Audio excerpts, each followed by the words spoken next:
Él es el excongresista Luis Roel Alba. Señor, ¿cómo está usted? Muy buenos días. Buenos días, estimado Juan Diego, a ti y a toda tu audiencia. Y efectivamente, ¿no? Yo creo que es un miércoles negro, no solo para un sector que, como señala Expreso, sino creo que para todos los peruanos, porque tenemos ahora cuántos presidentes ya procesados, cuántos ya en Barbadillo encarcelados y cuántos otros que todavía hay investigaciones pendientes. Y eso para la sociedad internacional, ¿cómo nos deja como país? ¿Cómo nos deja como clase política? Y esa es una gran preocupación que hemos tenido los peruanos, sobre todo al momento de evaluar qué tan bien están los valores que tenemos como sociedad, y eso es preocupante, como tú lo has mencionado. Ahora, usted estuvo como congresista de la República en el año 2020-2021. Usted perteneció al Congreso de la República que complementario vacó ese periodo y que termina vacando al señor Vizcarra. Exactamente, es más, la denuncia que tú mencionas que lo inhabilita por 10 años, ojo. Martín Vizcarra está inhabilitado hasta el 2031 por el caso Vacuna Gate. Como ustedes se acordarán, él se vacunó en secreto diciendo que él era un héroe porque se había sacrificado y todo, y todos sabemos que en verdad lo hizo a espaldas del país porque él quería beneficiarse de esas vacunas. Y el Congreso de la República, tras una denuncia constitucional presentada por Impersona, por Manuel Verino y otros congresistas de Acción Popular, esa denuncia constitucional ha sido lo que hoy por hoy primero permitió que no accediera a ser congresista, porque se hubiera imaginado que él hubiera hecho hoy por hoy, siendo congresista, lo que puede haber hecho con su poder político, y que no postule a siguientes elecciones hasta el 2031. Esa denuncia constitucional, que es sobre el caso Vacuna Gate, es lo que ha sido el inicio de, primero, las sanciones políticas que ha tenido Martín Vizcarra y que luego se han ido acumulando con otras inhabilitaciones hasta 5 años, y que también han dado con la oportunidad de que hoy también se encuentre con una prisión preventiva. Creemos que este es un caso más de que el Ministerio Público, cuando hace bien las cosas, creo yo, podemos tener estos resultados en donde los altos funcionarios paguen por sus delitos y por, obviamente, no haber cumplido con su alta investidura. Ahora, Martín Vizcarra es un personaje que no solamente estuvo relacionado o envuelto en diferentes delitos, sino que también se burló de la justicia en los últimos tiempos, viajando por todo el Perú, haciendo campaña política cuando está inhabilitado, y hace poco estuvo incluso en el límite en Leticia, en el límite de Perú con Colombia. ¿Qué representa esto para el electorado peruano? Yo creo que el electorado peruano debe darse cuenta de que la clase política no son solo showmans, es decir, no solo son artistas que buscan el voto popular haciendo TikToks, haciendo chistes, bromas o otras actitudes desafiantes al sistema de justicia y obviamente a las sanciones políticas que uno tiene. El electorado tiene que darse cuenta de que la política es una política seria y preparada para afrontar los desafíos que tiene el país. Martín Vizcarra creo que más bien ha demostrado que él mismo se equivocó porque el irse hasta el límite con la frontera con Colombia más bien aumentó el peligro de fuga, porque imagínense, si puedo llegar hasta el límite de la frontera con Colombia, se da unos metros más y ya está, ya estaba fuera del país y nadie se hubiera dado cuenta, nadie se hubiera percatado. Yo creo que él mismo ha sido, creo yo, su principal enemigo al llegar Vizcarra a ciertas siendo cosas. enemigo del propio Vizcarra. Exactamente, porque y ese es un error que justamente mencionábamos, de una clase política que no piensa en el país, que no es estadista, sino más bien ha buscado siempre su beneficio personal, ensalzar su propia figura personal y no ha pensado lo que podía pasar más adelante. Creo que Martín Vizcarra, con todas estas actitudes y esta última, como tú bien mencionas, de irse hasta la frontera con Colombia, generaba ya el peligro de fuga más que evidente. Ahora, Martín Vizcarra ha señalado de que en diversas oportunidades que si él llegaba a ser puesto en prisión preventiva o incluso llegaba a ser sentenciado, esto iba a ser la muestra clara de que él era un perseguido político. Ahora que está puesto en prisión preventiva, ¿Martín Vizcarra es un perseguido político? Para nada. Estas son las consecuencias de actos que él ha tenido primero como funcionario público cuando fue gobernador regional. Luego, como tú has mencionado, hay otras investigaciones y procesos que van a venir como ministro y también más adelante como presidente de la República. Yo creo que Martín Vizcarra, más que un perseguido político, es un perseguido por sus propias acciones que lo han llevado a esta situación de tener esta prisión preventiva y quién sabe, más adelante ya una condena en primera instancia antes que acabe el año.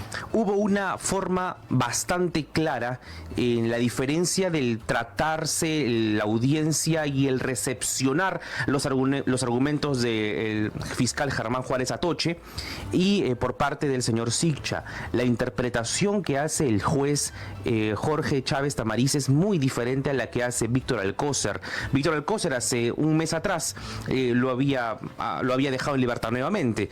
Chávez Tamariz, bajo los mismos pedidos, lo lleva a prisión preventiva. ¿Qué cambia en la lógica de los jueces en el Perú? Yo creo que los jueces también hay que ser bastante claros, no solo se dan cuenta de los argumentos de uno y de otro lado, sino también saben el impacto de sus decisiones. Los jueces, a diferencia de y es lo que debería hacer, hablan a través de sus sentencias. Los jueces hablan a través de sus sentencias. Y este juez lo que ha hecho es, a través de su sentencia, demostrar de que efectivamente había un peligro evidente que Martín Vizcarra no pudiera luego ser, si era condenado a fin de año, poder detenerlo. Porque igualmente voy a utilizar el argumento, soy un perseguido político y por lo tanto me pongo a buen recaudo. Como ahora lamentablemente se utiliza para muchos prófugos, como Vladimir Cerrón, que utiliza que está a buen recaudo porque es un perseguido político. Y no es un perseguido político, es una persona que también está buscado por la justicia y que debe cumplirla, tiene que hacerle frente. En este caso creo que Martín Vizcarra, como ya lo hemos adelantado, ha sido un enemigo de sí mismo porque frente a su ensalzamiento de que él estaba por encima de la justicia y nadie puede estar por encima de la justicia, él mismo ha generado esta situación que ha demostrado que era un peligro para que no se cumpliera una futura sentencia. Hernán Segundo comenta aquí en la transmisión que tenemos en Betel Noticias y señala: lo primero que debemos pedirle a Dios es que siga iluminando a los jueces para que lo sancionen de acuerdo a las leyes por ladrón y por genocida. Martín Vizcarra, de acuerdo a su análisis por lo que se ha venido observando, doctor Roel, ¿es Martín Vizcarra un ladrón y un genocida? Sobre el tema de ladrón, asumo que quien ha puesto el post está pensando en, obviamente, toda persona que está siendo investigada y procesada y condenada por delito de corrupción, le ha robado al Estado. Y no solo al Estado, le ha robado a todos los peruanos. Porque cada acto de corrupción, cada dinero que se pierde por corrupción, es dinero que se pierde para colegios públicos, para salubridad pública, para vivienda, para saneamiento, para agua, para los que no tienen, para los más pobres, para los más vulnerables. Bajo ese enfoque, entonces, Martín Vizcarra se configuraría en un ladrón. Exactamente, okay, ¿no? Si se llega justamente a comprobar todas estas imputaciones en sentencias. Y sobre el tema del genocidio, eso también hay que evaluarlo a través de la justicia, porque la justicia va a tener que comprobar, y yo creo que el mal manejo que se dio en la pandemia, que lamentablemente costaron bastantes vidas, sobre todo por estas pruebas rápidas que no servían para nada, pruebas rápidas que cuando uno decía, soy negativo, y en verdad tenía el COVID-19 y salía a la calle, iba donde su familia y los contagiaba, y luego estos perecían, en verdad ha generado una pérdida de vidas incalculables y que en verdad, como bien tú has señalado, esperemos que tanto la justicia terrenal como la justicia divina en su momento logren sancionar a los responsables, entre ellos Martín Vizcarra. Señor Roel, usted ha dicho de que Martín Vizcarra terminó siendo enemigo de sí mismo. ¿Martín Vizcarra también termina siendo un enemigo del Perú? Yo creo que a todo corrupto, todo alto funcionario que ha utilizado su cargo para beneficiarse de sí mismo, es un enemigo del país. Y si podemos decir de que Martín Vizcarra está siendo procesado y condenado más adelante por actos de corrupción, es un enemigo del país. Bien, ahora, señor Roel, el señor Martín Vizcarra ha venido también señalando en diversas oportunidades que le tienen miedo, de que lo quieren inhabilitar, de que lo quieren meter preso porque le tienen miedo de que le compita en las elecciones, porque si él llega a las elecciones, él ganaría la presidencia en el 2026. ¿Usted siente que la clase política tradicional y las que se va levantando, la renovación, le tienen miedo a Martín Vizcarra? No, yo creo que la clase política, la sociedad no puede tener miedo a alguien que le ha hecho daño al país. Yo creo que las personas justas, las personas que creen en el bien de todos, en el interés general, y que siempre nuestras acciones van a tener una consecuencia en esta vida o en la otra. No podemos tener miedo a alguien que piensa sus intereses individuales, que piensa en sí mismo y que se ha beneficiado a través de actos de corrupción, a través de delitos, y eso no puede ser nunca un temor. Más bien, la clase política está lista para enfrentarlo en donde quiera, pero que primero pague sus culpas y sus responsabilidades penales. Y responsabilidades que también vienen de un trasfondo cuando el señor Vizcarra fue presidente o gobernador regional de Moquegua. Exactamente. Una ciudad muy rica, próspera económicamente, pero que sus propios conciudadanos moqueguanos no ven muchas veces esa riqueza que tiene el sur peruano. Yo creo que Moquegua, al igual que el sur de nuestro país, es muy rico en minerales, con las mineras, con las empresas responsables en cuanto a la extracción metalúrgica, que ha generado gran desarrollo en nuestro país y también en las regiones, pero que ellos mismos, por un tema de populismo o inclusive de engaño ciudadano, han ido en contra de estas iniciativas que pudieran seguir creciendo y desarrollándose.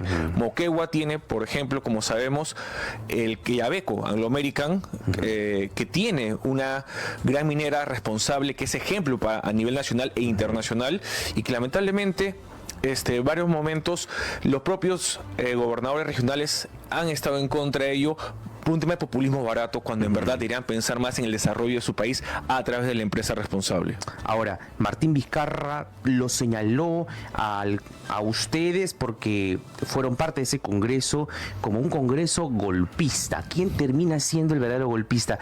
¿Alguien que vaca a un presidente o un presidente que cierra un congreso con la figura de denegación fáctica?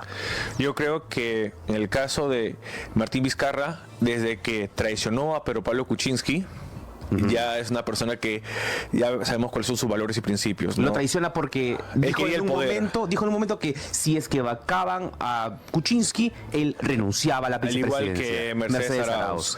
Claro, cuando ya él cambia el discurso, sabemos cuál era su idea de ser presidente, el pacto que había tenido también con el Congreso disuelto, que aquí sí la verdad, el Congreso disuelto hizo un pacto con Martín Vizcarra en un inicio, y luego cuando los traiciona también a este Congreso disuelto, se dan cuenta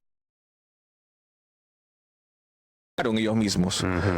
Yo creo que una persona que traiciona a quien lo llevó en su plancha presidencial, como fue Pedro Pablo Kuczynski, también ya nos podría haber denominado qué cosa es como persona. Una persona traicionera, una persona que si traicionó a su amigo en ese momento, puede haber traicionado también al país más adelante, y lo hizo. Señor Roel, entonces ya bajo estos parámetros, usted que estuvo dentro de este congreso, estamos hablando de noviembre del 2020. Un momento tensional porque ya se venía comentando la vacancia por incapacidad moral del señor Martín Vizcarra. Se llega a la conclusión entonces que el Perú llega a sacar a un presidente de la República por inmoral. ¿Es así? Claro. Lo que establece la Constitución política es la vacancia por incapacidad moral o física. En todas las vacancias que se han dado a lo largo de nuestra historia republicana y con la Constitución de 1993 han sido justamente por la causal de incapacidad moral. Y obviamente hoy por hoy sabemos que el tema de la inmoralidad está muy pegada a ¿qué tema? La mentira, el engaño. Las mociones de vacancia que han procedido y que luego han dado por conclusión la vacancia de los presidentes, entre ellos Martín Vizcarra, ha sido porque mintió al país y porque engañó a los ciudadanos y sobre todo a la representación nacional, que es el Congreso. Entonces yo creo que Martín Vizcarra hoy, al igual que otros expresidentes, vacados o no, pero que han estado investigados, procesados y condenados hoy en Barbadillo. Están en el lugar que se merecen. En los exteriores de la Corte Nacional Superior de Justicia, en el lugar donde el día de ayer se leyó la orden de prisión preventiva contra Martín Vizcarra, en los exteriores había mucha gente de Perú Primero, obviamente seguidores de Vizcarra, y él decía, no pueden hacerle esto al expresidente, no pueden hacerle esto al ingeniero. Mujeres gritando, con lágrimas, llorando por el expresidente. Esta es una alianza del fujicerronismo. Para usted, señor Roel, ¿es una consecuencia de una venganza política contra Martín Vizcarra? Eso es, en verdad, un tema que no tiene asidero en ningún sentido. ¿Por qué? Porque decir que es parte del fujicerronismo en contra de Martín Vizcarra sería decir que el Ministerio Público y el Poder Judicial están alineados, por ejemplo, con el Congreso de la República. Que todos sabemos que hay una pelea constante entre el Congreso, el Ministerio Público, el Congreso y el Poder Judicial. Entonces, eso no tiene ningún raciocinio lógico. Yo creo que el Ministerio Público, a través de su fiscal, el Poder Judicial, a través de su juez, que han logrado este hito importante en la justicia nacional, han permitido que se haga justicia a muchos peruanos. Ajá. Ahora, entendiendo un poco ya la figura de Martín Vizcarra, que está sumándose a una lista de presidentes que han estado en prisión. Fujimori, hoy ya no está en vida, pero estuvo preso. Exacto. Alejandro Toledo, preso. Ollanta Humala, preso. Alan García estuvo a punto de ser llevado a prisión y decidió quitarse la vida. Exacto. Pero si no lo hacía, también terminaba preso. Y estamos hablando de Pedro Castillo. De la misma forma, Martín Vizcarra se suma ahora a esta lista. Y acuérdese que Pedro Pablo Kuczynski también está investigado y también está con detención en su domiciliaria. Porque si no fuera por su edad y por su tema de salud, también estaría en Barbadillo. En pocas palabras, Barbadillo se va a convertir en una cárcel que va a tener sobrepoblación, porque no tiene todavía tanta espacio para tantos expresidentes de la República. Y eso es triste, como tú me mencionabas al inicio y lo ratifiqué. No puede ser de que para la sociedad internacional el Perú tenga tantos expresidentes detenidos o presos. Y esto como que demuestra qué pasa con nuestro país luego de la recuperación de nuestra democracia. ¿Qué sucede cuando tenemos presidentes que ni bien terminaron su mandato, están siendo investigados, luego procesados y luego termina en una cárcel? Que lo que buscan el poder no es para el bien de todos los peruanos, sino buscan el bien propio, y eso termina generando delitos que los terminan en la cárcel. ¿Será el destino igualmente para Dina Boluarte, nuestra actual presidente de la República? Yo creo que sí. Yo estoy bastante seguro de que estas alianzas que ella tiene con algunos poderes políticos dentro del Congreso de la República, luego de julio de los 26, estas alianzas van a disolverse, estas alianzas no van a ir para más, y que le van a dar la espalda, y que más bien ella va a tener que buscar no solo lo que hoy día está buscando archivar o enterrar en el Congreso a través de las denuncias constitucionales que se archivaron en la Subcomisión de Acusaciones Constitucionales, sino que va a tener que buscar que más adelante tener buenos abogados para que por lo menos tenga un tiempo para merituar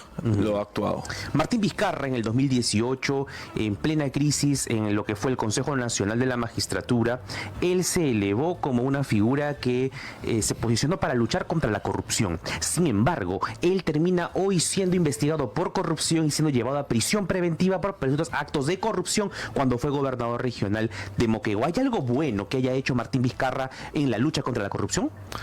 Yo creo que no, porque tanto su reforma, como tú recordarás, Juan Diego, la reforma política y la reforma de justicia que planteó, no ha tenido grandes logros, sino más bien complicaciones.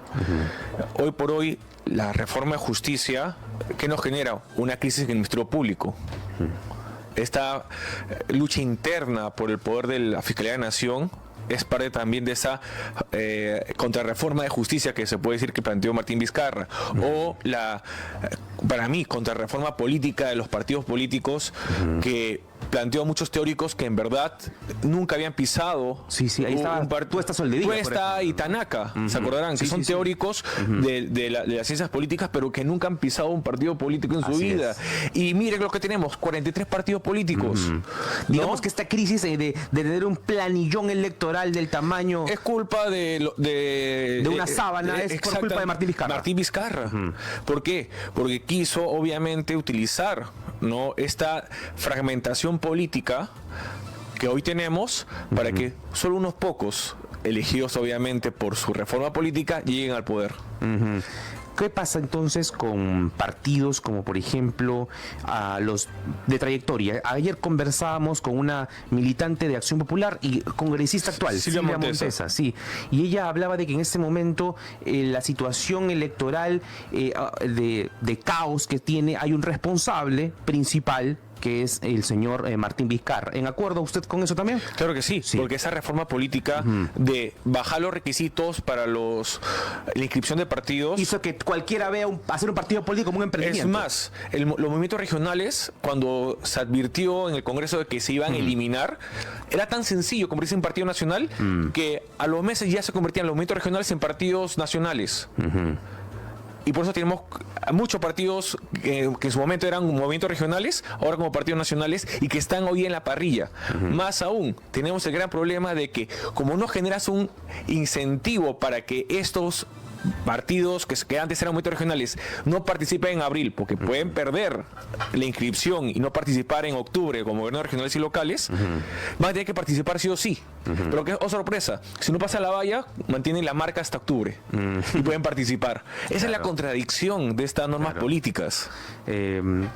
Pasando al tema ya, Martín Vizcarra, probablemente no hay nada bueno que se le pueda recordar durante su gobierno, ni qué decir de la gestión de la pandemia. A ver, la gestión de la pandemia y la parte económica. A ver, ¿cuántos Reactiva Perú han sido bien utilizados? ¿Cuánto Reactiva Perú le ha devuelto al Tesoro Público el préstamo que se le dio? Eso tenemos un forado en nuestro Tesoro Público, que es el Tesoro Público que todos los peruanos pagamos con los impuestos.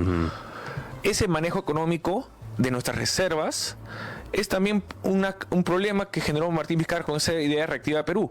¿Cuántas empresas se constituyeron, luego se fueron a la quiebra para no pagar la Reactiva y luego con otro nombre comercial resurgieron más adelante y se quedaron con la plata? Claro.